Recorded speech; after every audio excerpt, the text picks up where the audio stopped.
New Thought Media Network. We are a global broadcast network of positive music, media, and entertainment, inspiring humanity's evolution along the journey of enlightenment and creating a world of love, peace, empowerment, and prosperity for all. New Thought Media Network. Positively inspiring. New Thought Media Network is excited to present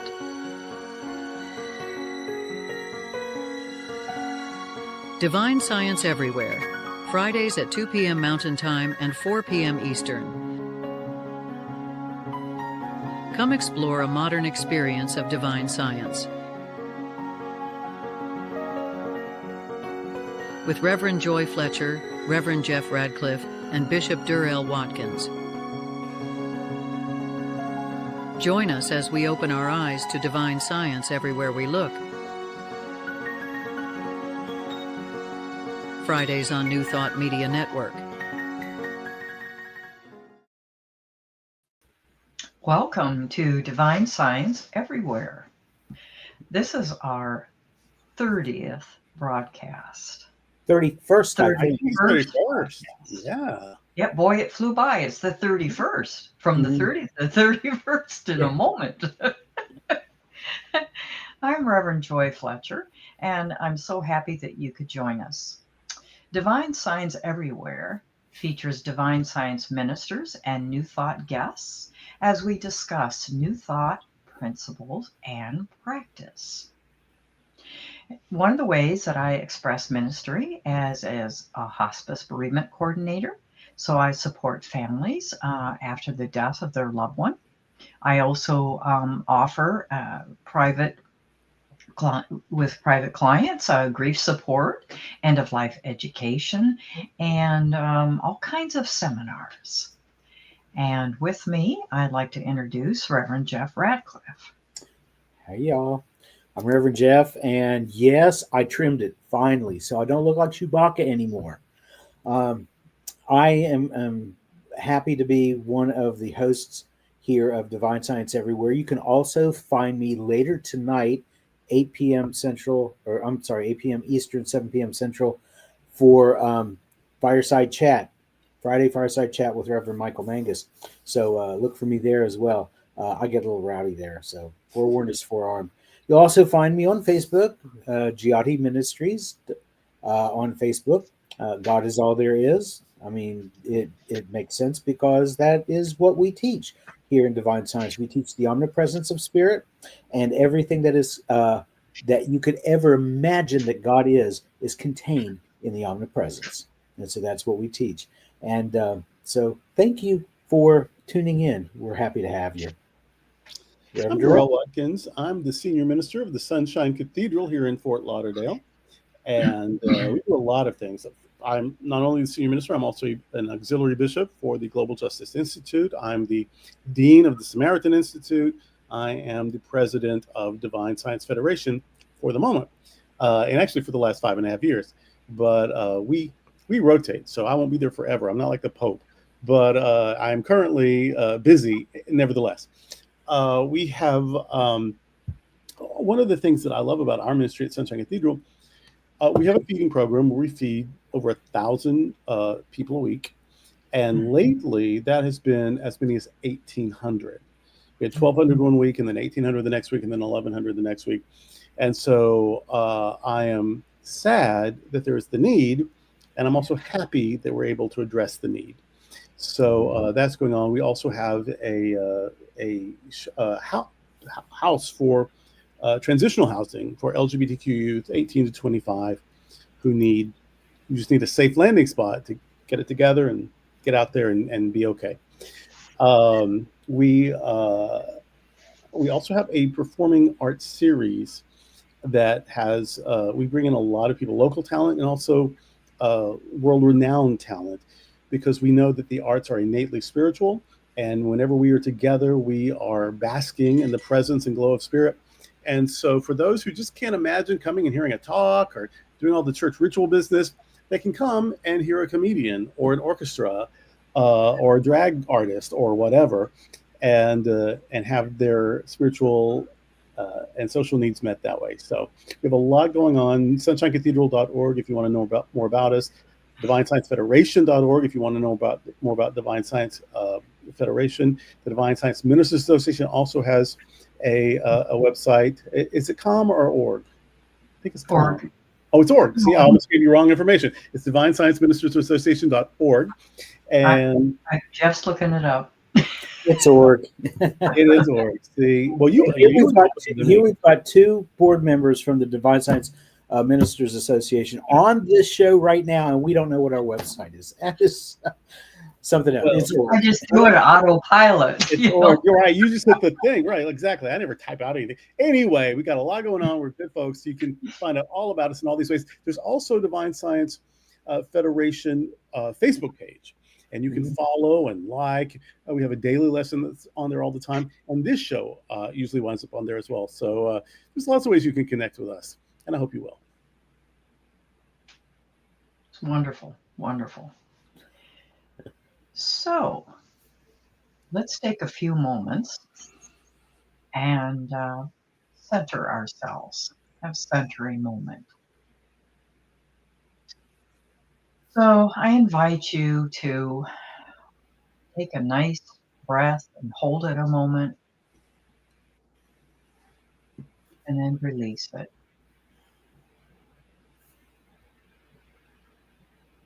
And let's do that again.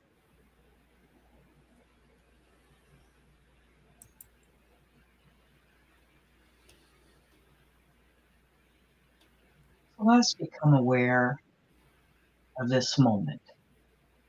Settle your mind, your emotions, your body into this present moment.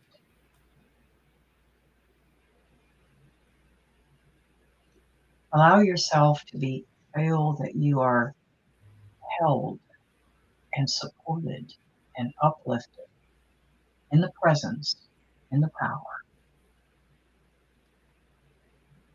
of perfect love, perfect light, and perfect substance. Those qualities are the inherencies, some of the inherencies of our Creator, of Spirit.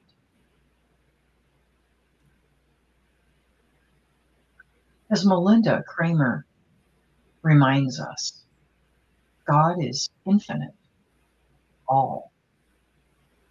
The one real mind from which all real being proceeds. This means that in spite of appearances, God is infinite. God itself, Spirit, the divine, is unlimited, not restricted by circumstances. So therefore, we always have what we need. And in this moment, we choose peace.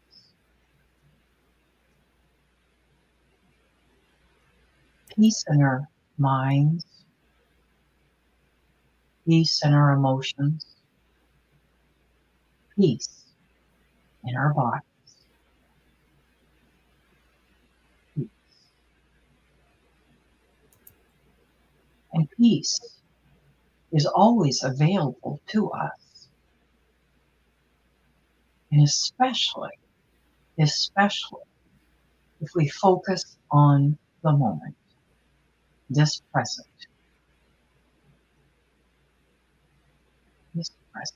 right now.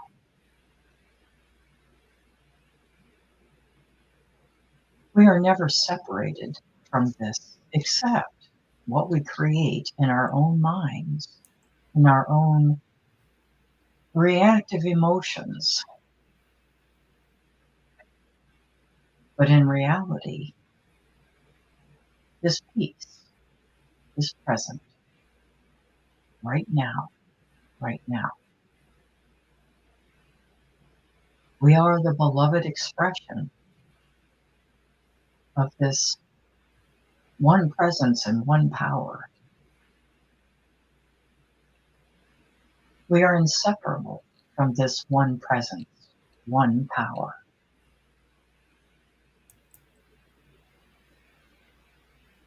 And the more we're conscious of this, the deeper our spiritual journey, the deeper our spiritual satisfaction, if you will.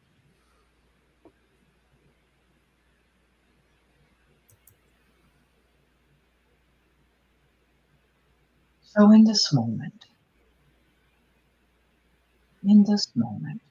I choose peace.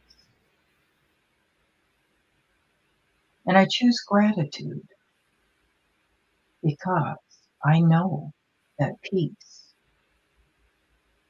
is always here, around me, above me, beneath me, within me.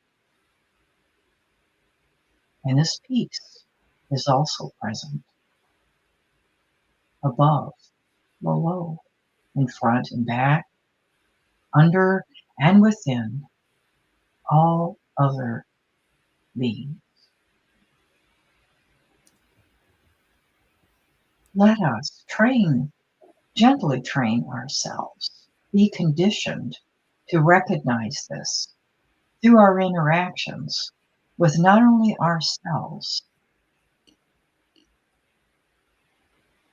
when we engage in mind chatter, and also as we engage and interact with others. Peace, the presence of this peace, is mightier than circumstance. Mightier than circumstance. So know right now and moving forward that you are in this presence.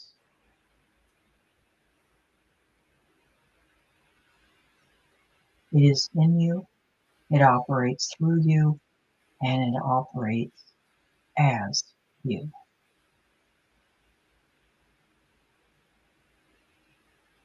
So gently bring your awareness back to this moment, feeling renewed and refreshed and at peace. Thank you, thank you, thank you. And so it is. So it is. So it is. I mean, thank you for that, Reverend Joy. So always the best few 8, 9, 6, 7, 9, 10 minutes of the week is when we open up this show with just those few moments of reflection and quiet. It's super important. And of course, we do it every week, and you can do it with us, but you can also do it every day, whether it's 1 minute or 1 hour, to make time for it every single day. You'll be glad you did. Well, before we get into our topics, we have actually 3 today. We're going to look at some principles of divine science, do a little bit of teaching. It's going to be fun. But first, we have to do a little bit of business. So here is our first commercial break of the hour. This is Divine Science Everywhere on New Thought Media Network.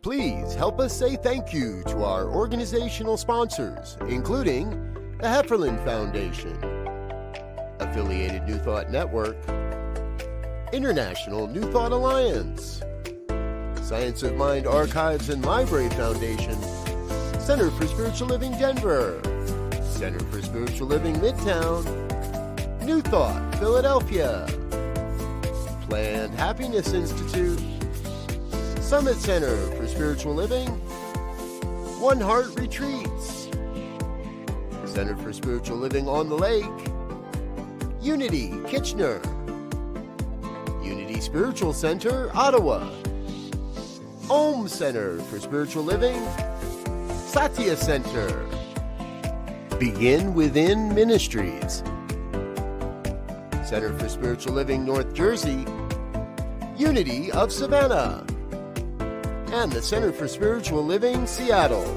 as well as all of our individual donors. Thank you for being part of the New Thought Media Network. Please like, share, and subscribe. New Thought Media Network, positively inspiring.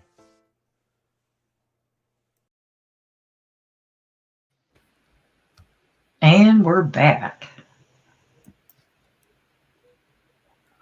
So for the next 2 weeks, we are going to be discussing some of the divine science principles or doctrines, I guess you could describe that.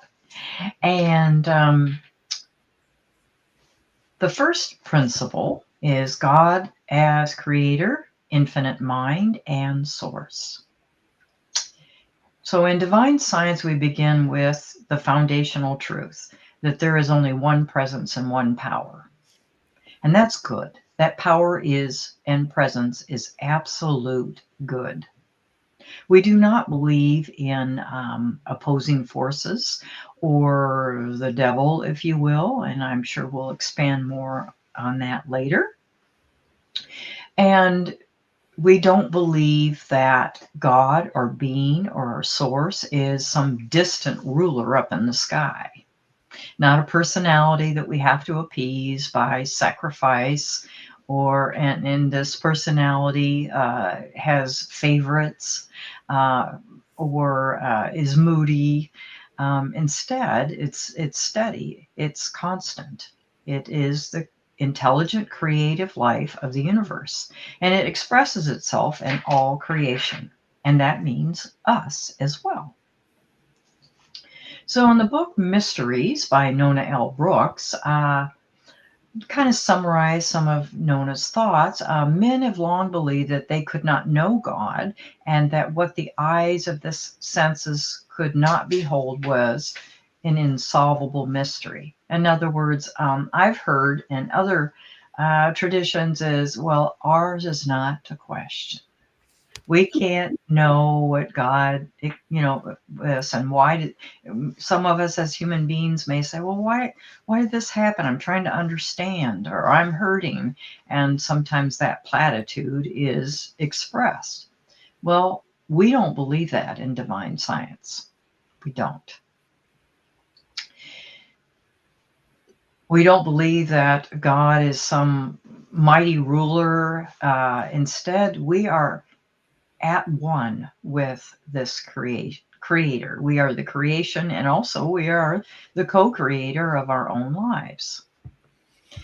We don't believe that God created the earth and Adam and Eve and then showed up every once in a while in the Bible and made his appearance, because it's very masculine in that literature. But rather it's always present. In fact, I'm encouraged by many stories about how maybe the character, which is really an aspect of ourselves metaphysically, but feels quite separate from God, and maybe feels punished, isolated, abandoned, and they express those feelings. And often by the end of that particular story, that individual recognizes that God, source, perfect life, perfect love is right there and always was. I believe it was Job that said, well, now I had eyes to see, but now I see. So in other words, after all of his challenges, he recognized that God, or Yahweh, was always and is always there. So as our spiritual self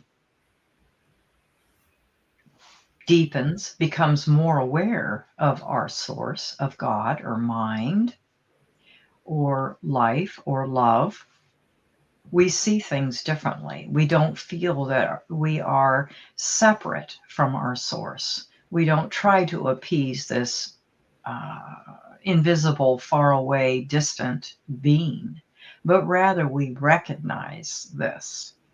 And in the 1 Corinthians 13:11, Paul talked about that. When I was a child, I spoke like a child, I thought like a child. But when I became a man or an adult or a spiritual developed individual, I put away those childish things. We don't think of God as some magical Santa Claus, or make our team win over the other team or our side versus that. Instead, there is that union, that connection. We are all interconnected because we all come and are of the same source. So, does my colleague have anything to say about that? Yes. No, that's good stuff. That's all good stuff. That's I grew up, first of all, with the Marquis de God, and then I tried to sort of rework that into Santa God. I finally got to a place where I had Mommy God, but it was New Thought and particularly Divine Science that helped me realize that those are just symbols. Those are just ways of trying to get your head around it. But God is isness. And everything that is has to be an expression of an individuation of God. That's what the incarnation is. And I'll talk more about that in a bit. But that we're taught growing up, in Christian churches, that Jesus is sort of the incarnation of God. What they forget to add to that is, as are we all. And so, yeah, we do believe and have experienced this is our understanding and our experience in divine science, that there's one power, one presence. And if it's real, it has to be part of that. And if it's not part of that, it isn't real. So, yeah, God is the isness that we all share. And I liked also the fact that you brought out that with God being all that is, there's no room for anything else. These fake ideas that there is a power out there that opposes God. Well, if there was a power out there, call it Satan, the devil, whatever, a lot of people believe in this. If there was that power actually present, then God would not be omnipresent, because there would be room for something else. But there's not. There's only room for God. Genesis 1:1 says, in the beginning, God. It doesn't say God and anything else. Yeah. So we just kind of sort of expand on that idea. When we realize that if God is all there is, then that means God is that tree that's outside my window. God is my little dog who's laying here at my feet. God is my car in the driveway. God is me. And we'll touch on this a little bit in just a little bit when I talk about the sonship, our relationship to the divine. But the fact is, if God is, then so are we. Yeah. And I tell that to people, because there's actually a lot of spiritual abuse. And if you were threatened with an afterlife torment, if you were threatened with rejection, if you were threatened with, being that God would hate you or abandon you or whatever, okay, you can't. There's no way to not be damaged by that. You either have to reject that, or you'll suffer from it. And so when people are, and for 3 years, I was an AIDS chaplain, and this is before we had good medication. So basically, I was the end of life guy and the funeral guy and all that. And so many people were afraid because they were too scared to die. I mean, they were too sick to live and too afraid to die. Yes. And I remember telling them this came to me, that if God is omnipresent, and everyone says that God is, almost no one acts like they believe it, but everyone says it. But if it's true, then where is there to go? Like, you can't be lost from God if God is omnipresent. You can't be separated from God if God is omnipresent. You can't be sent away from God if God is omnipresent. And even the psalmist said, even if I go to the netherworld, God is there. Yes. And so that has been a great comfort to a lot of people. That now, if you don't believe God is omnipresent, well, now I've got more of a challenge. But if you believe God is omnipresent, everyone says, then you can't get away from God. There's nowhere else to be. And I think that people find comfort in that. I think that maybe a lot of people really don't grasp what omnipresence is, because they will look at people outside of themselves, people who are of a different religion, a different culture, a different skin color, and not make the connection that that person is me. It's me. I am that person. So if they don't grasp that, then they're really not grasping the whole omnipresence concept. Sure. That's what love your neighbor as yourself is. Not Yes. love yourself and then love your neighbor as much. No, that's more Oprah than Torah. You know what I mean? It's what it says is love your neighbor as yourself. Love your neighbor as if they are you, because they are. You're not really loving yourself if you're not loving them, because you're both part and parcel of the same substance. You're individuations of the same presence. Love your neighbor as if they are you, because they are. What if you feel that omnipresence is a presence that isn't loving and kind, and so you're afraid about spending eternity with that presence? Well, if it's not at least neutral, if it's not good and kind, or at very least neutral, if it can ever for a single second be mean, well, that's a worthy fear. That's a legitimate fear. Yes. But I won't have it. I just won't allow for it. That because if God isn't all goodness, if God isn't all love, none of us have a chance anyway. So why be scared if we're all gonna suffer the same fate? We'll get through it together. So I don't that's really nothing to be scared of. God has to be good, or God's not God enough. And so if that God isn't really God, well, then we are. We'll get together and figure it out, and we'll be okay. Like, I just don't worry about, because that God who could be against itself, because if God hates me, God is against itself, I just can't buy it. Well, the reason I brought that up is you mentioned about counseling someone as they were afraid of dying. So, approaching their concept of what God or omnipresence is. So that's why I asked. Sometimes how I would help with that.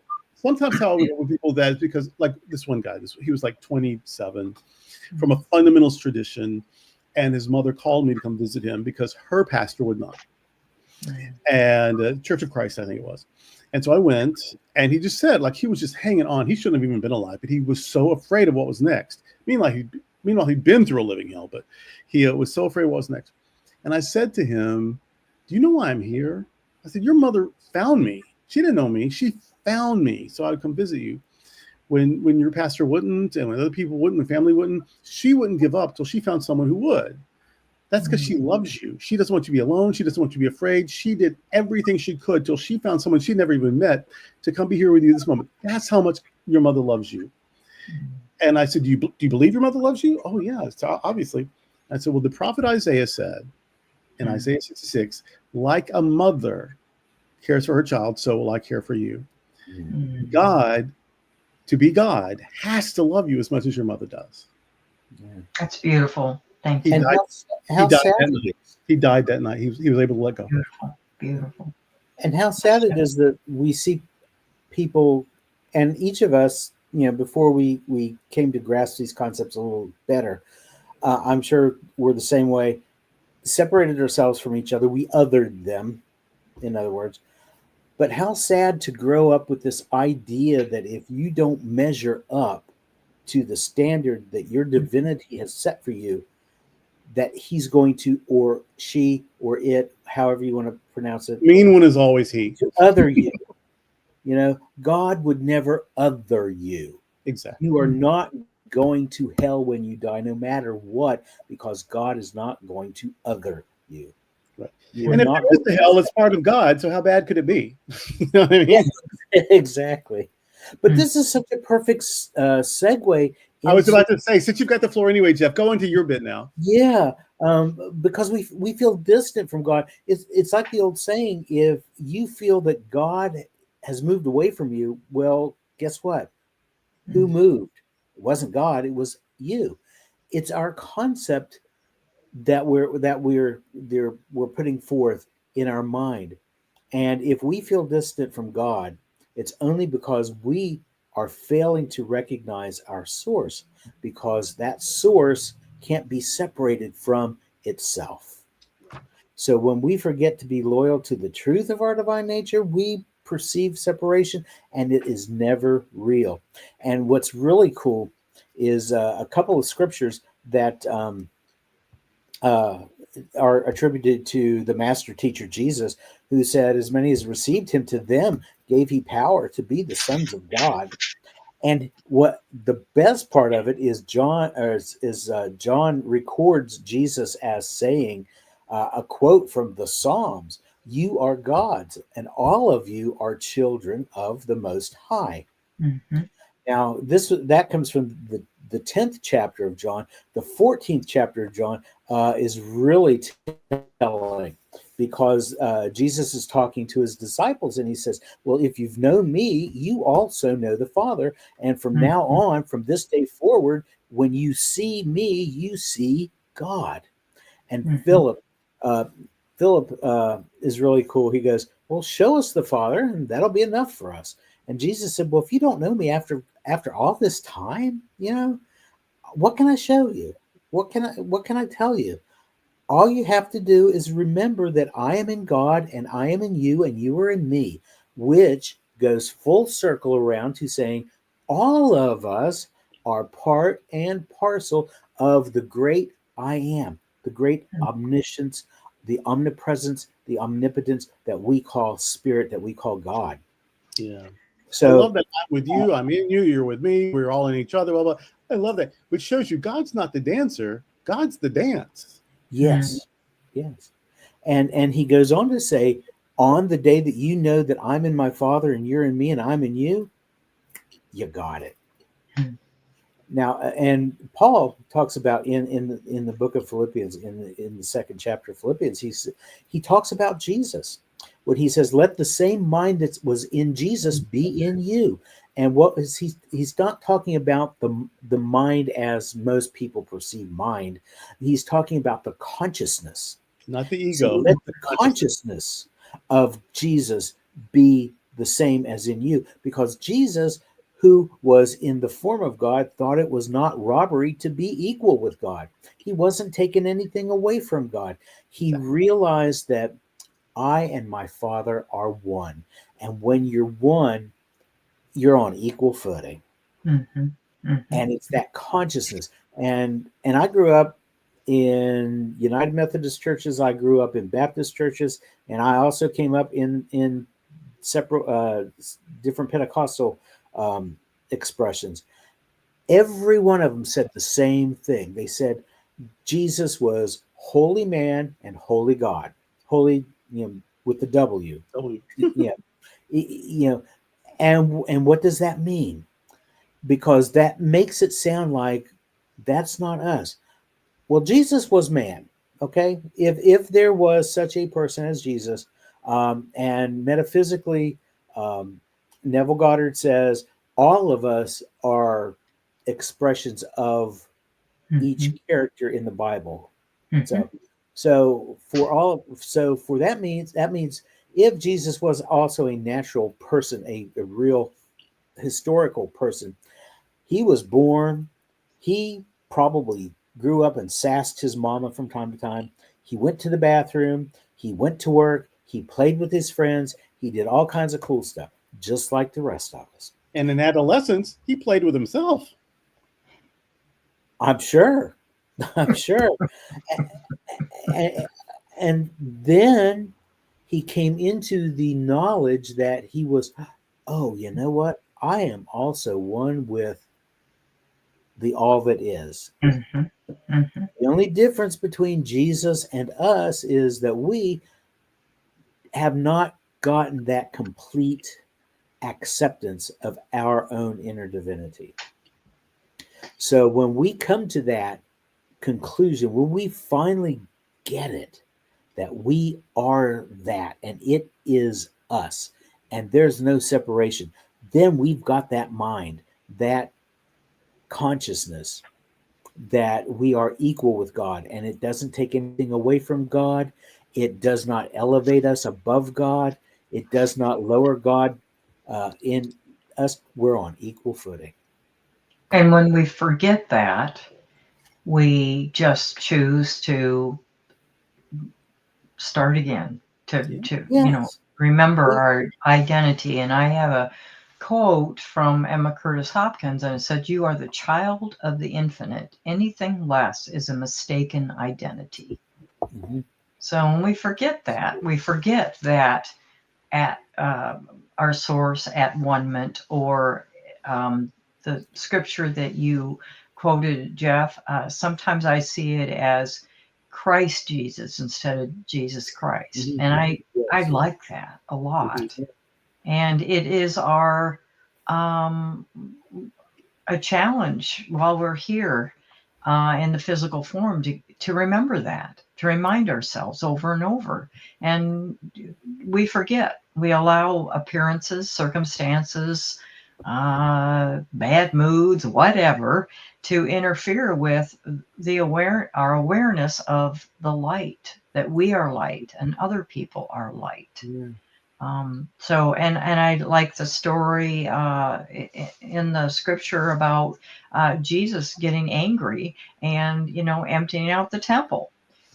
I really appreciate when I was studying at Unity School that our Bible instructor, Frank Judici, said, he talked about that particular thing. And he said, and I want you to consider, if you think that Jesus the man never got angry, then I would suggest you reconsider, because as long as we're physical beings, we have moments. We have emotions, feelings. Yeah.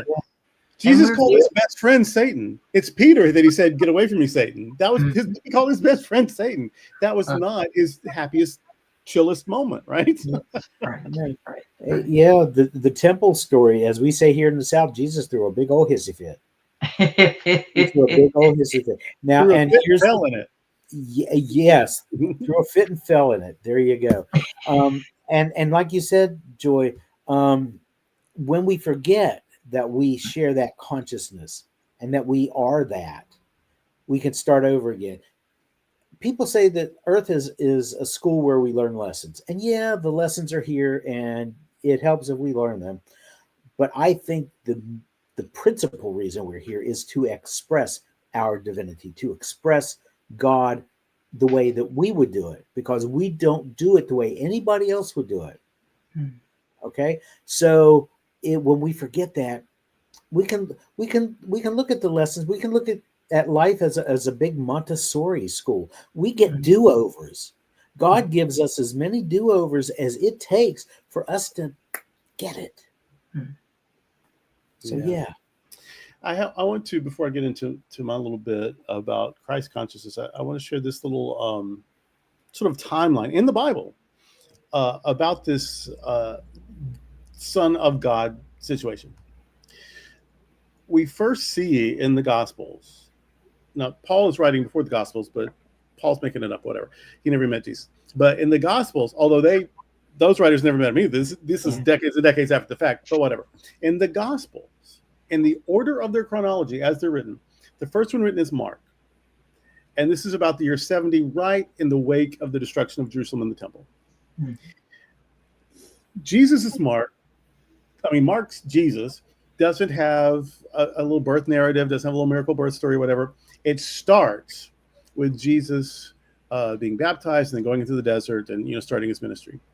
So at his baptism, there is the spiritual experience. The Spirit is present, says, this is my child. So for Mark, Jesus's acceptance or awareness as being the child of God happens at the beginning of his ministry, once he's ready to take the leap and do the work. So that's about the year 70. Matthew is writing about the year 80 to 85. Matthew now has got Mark in front of him, other oral traditions, and his own imagination and the needs of his community. For Matthew, Jesus becomes the child of God at conception, that the Spirit is present. And Luke too. Luke, and they tell it differently, very different ways.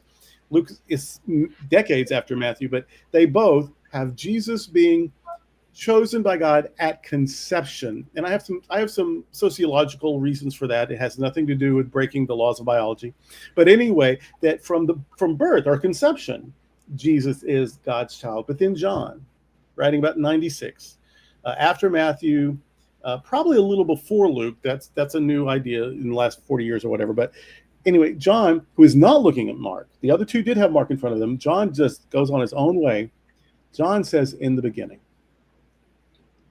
And so for John, Jesus is the Christ consciousness already exists before Jesus starts demonstrating it.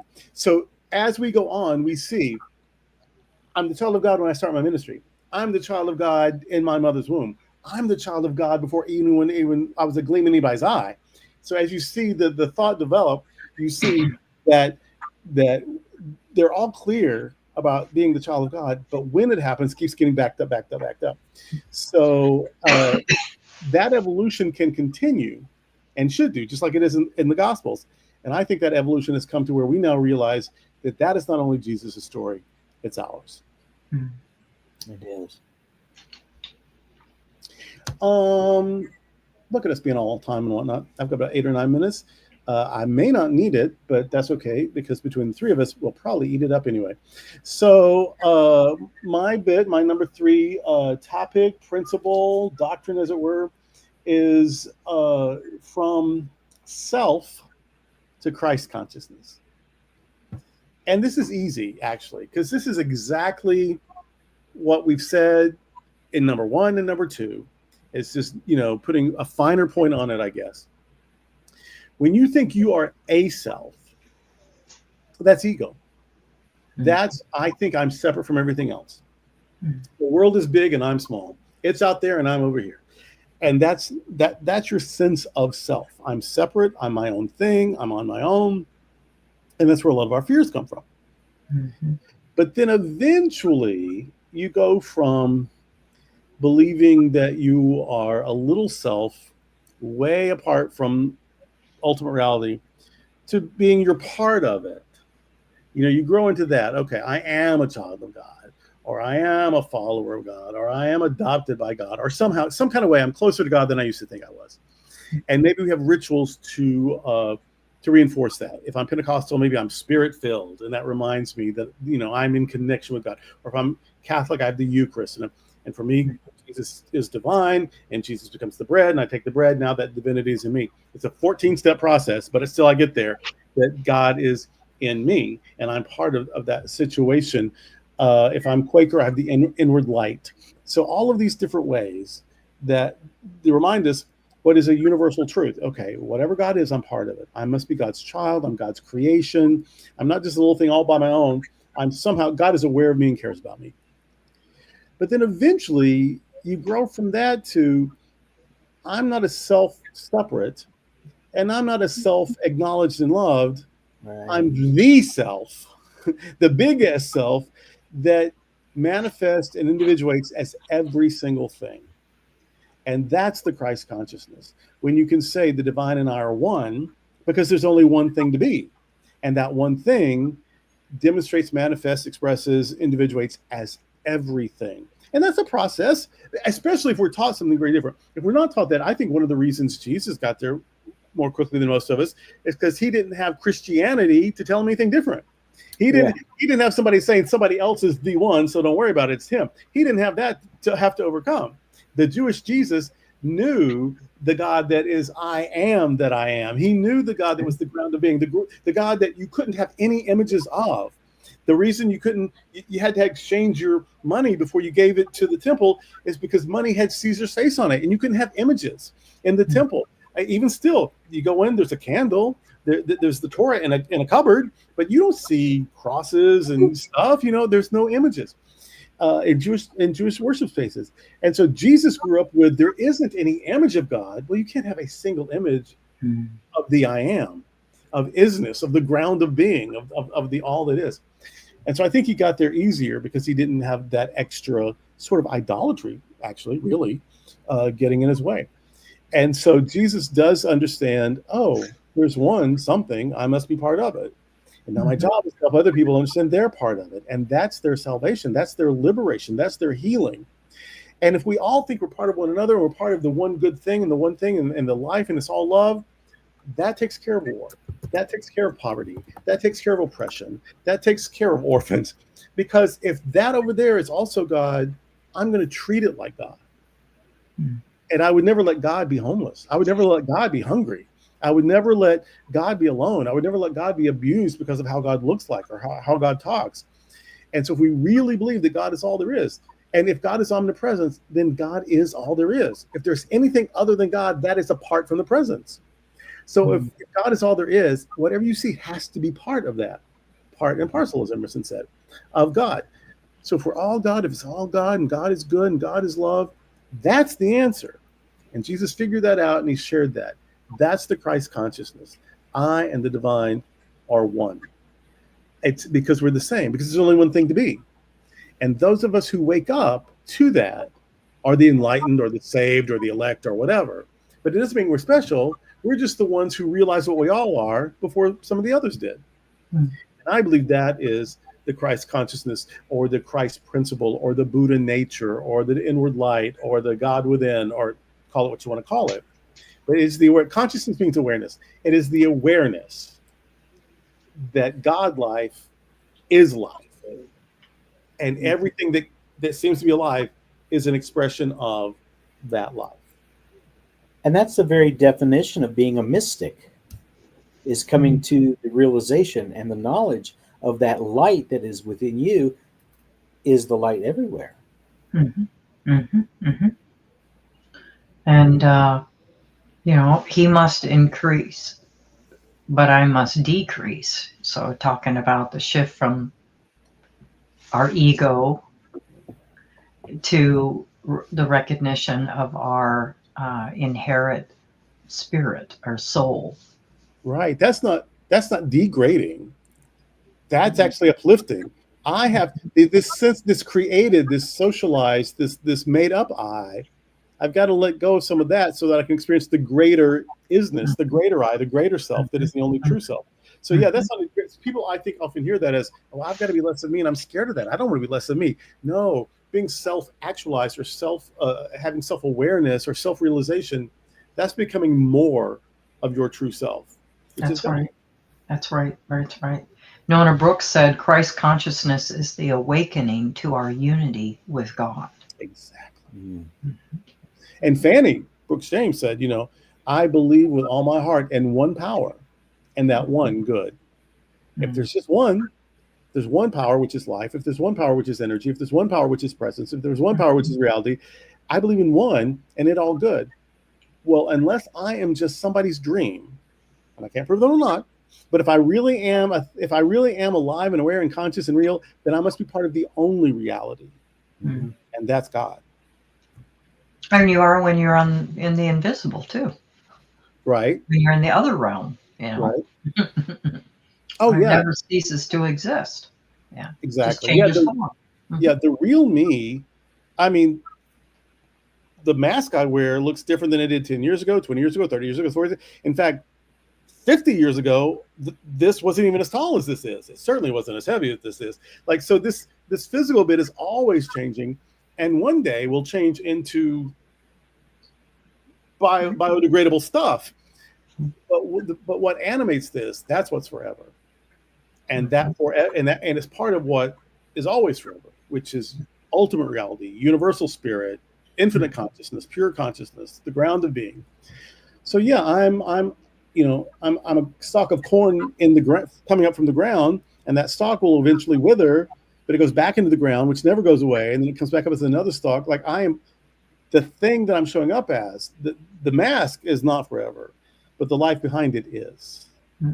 And that's my real self, and that is divine, and that's Christ consciousness. Nice. And Ernest Holmes said that God is spirit, and spirit is substance, and substance is supply. And a lot of people think of supply as meaning got to be material assets, money and stuff. But it's not also. It's also the circumstances and situations in our lives. It's our events. It's all the qualities that we engender or we want to embody, things like love and joy and serenity and having peace of mind. Yeah, it's also the car in the driveway. It's also the nice house and whatnot. It's all of it. It's all of it. And then when you stop and think that all of that is God, and then push it forward a little bit farther, I'm that too. Yeah. How can anybody? I can understand. It's like you said earlier, Bishop, that Jesus wasn't raised by Christians, so he didn't have all this stuff to work through. When we work through that, and we come to the end of it, and we realize what we are, who we are, there's not anything better that feels, it's awesome. Yeah. Yeah. I haven't arrived at that part where that place where I perceive that 24/7, 365, but I have had my moments, and those moments have been the most incredible things that I've ever experienced. So Melinda Kramer had a moment, and then 2 years later she was completely healed, and then there was a movement that went global, and then and then Nona took it on, and so yeah, don't discount a moment. That's a moment is eternity. Like a moment is the moment. It's the real moment, and all eternity is just now. So yeah, thank God for those moments. Hopefully we'll learn to stay in the moment. That's the thing. True. That's true. It's like that. It's like that space in between thoughts when we meditate. Those spaces in between, we are so connected. That's a moment. So we're coming. We have those moments every day. Yeah. We just don't recognize them for what they are. And if you'll do like we do at the beginning of the show every week, if you'll spend 2, 4, 6, 8, 10, 12 minutes just in silence, just breathing. If anything goes amiss, you're thinking about the grocery list or the last argument you had or the bill that's due. No, you go back to an affirmation or a sacred word. You get back into the moment, because in that moment, everything's perfect. The bill collector isn't snatching you in this moment. The IRS isn't hauling you away in this moment. The disease hasn't taken you in this moment. If you can get to this moment, all is well. Right. If you can have that experience, that realization for 2 minutes, 4 minutes, 6 minutes, that is so amazing. And then you can remember, I can always go back to that. Yeah. And Reverend Joy leads us in that every week. That's not perfunctory. That's not ritual. That's reminding us what we can have every single day, whenever we need it, all the time. Absolutely. Well, we got into some pretty deep stuff, and our hour is almost gone. So I need to remind people, we're going to carry this on next week. We got 3 more. We're going to keep doing the teachings. But right now I need to teach you and remind you that we are Divine Science everywhere on the New Thought Media Network.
Welcome back. And as Bishop said, we're going to continue with other divine science principles or doctrines next week. And then the following week, the Friday after Thanksgiving, we're having a replay of Linda Whitsett Martell, and we're really excited about that. She's a former director of Silent Unity and an author of some books, so I'm sure you'll really enjoy that episode. And then the following week, the first Friday in December, Bishop Durrell Watkins is our featured guest. Yes. We get to turn the table on him. That's going to be Wow, I get to answer questions. And that's the week. It's the beginning of Advent, if that season is important to you. It's the beginning of the Christian calendar each year. And it's also the weekend of World AIDS Day, which is very personally important to me in my heart. So we're probably going to talk about all those things. Well, it's so wonderful that you could join us. Please keep coming back, like and share our show. We really appreciate that. And invite your friends to watch us either live on Facebook and on YouTube. Make sure that you search for Divine Science Everywhere. Also, and just real quick, if you happen to be watching live, you can comment and we can see your comments and we can address your comments. So anytime you're watching live, if you got something to say, let us know. Super. So until next week, this is Divine Science Everywhere. And remember that Divine Science is in all, through all, and as all. And this is the New Thought Media Network. Bye-bye for now. Bye.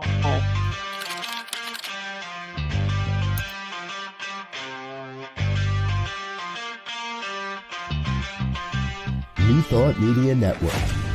We are a global broadcast network of positive music, media, and entertainment, inspiring humanity's evolution along the journey of enlightenment and creating a world of love, peace, empowerment, and prosperity for all. New Thought Media Network. Positively inspiring.